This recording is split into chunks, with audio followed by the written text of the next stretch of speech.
ভোটে জিতেই যে ঘোষণা দিলেন দেব। ভারতের লোকসভা নির্বাচনে বিজেপি প্রার্থী হিরণ চট্টোপাধ্যায়কে প্রায় 1,82,000 ভোটে হারিয়ে জয়ী হয়েছেন অভিনেতা দেব। এবার তিনি গতবারের নির্বাচনের তুলনায় প্রায় 75,000 বেশি ভোট পেয়েছেন। ভোটে জিতেই তৃণমূল কংগ্রেস কর্মীদের সঙ্গে রং খেলায় মেতে ওঠেন।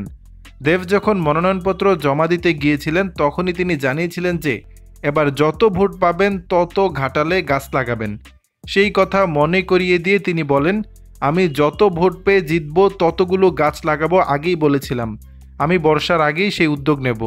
দেব জানান, ঘাটাল মাস্টার প্ল্যানে তার কাছে সবথেকে গুরুত্বপূর্ণ হলেও এবার তিনি ভোটের প্রচারে বেরিয়ে একাধিক সমস্যা দেখেছেন, সেগুলো নোট করে রেখেছেন।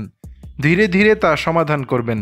এ সময় তৃণমূল সাংসদের প্রতিনিধি রামপদ মান্না বলেন, দেবের ঘোষণা অনুযায়ী তিনি যত ভোট জিতেছেন তত গাছ লাগানো হবে 7টি বিধানসভা এলাকায়। ইতিমধ্যেই চারা গাছের জন্য 10টি নার্সারিতে কথা বলা হয়েছে। প্রথম দফায় মোটামুটি 2 লক্ষ গাছ লাগানো হবে। জানা যায়, ঘাটালের বিভিন্ন জায়গায় আকাশমণি, শাল, সেগুনের মতো গাছ যেমন লাগানো হবে তেমনই রয়েছে আম, কাঁঠাল, জাম গাছও। বর্ষার মৌসুম শুরু হলেই গাছ লাগানোর কাজ শুরু করবেন।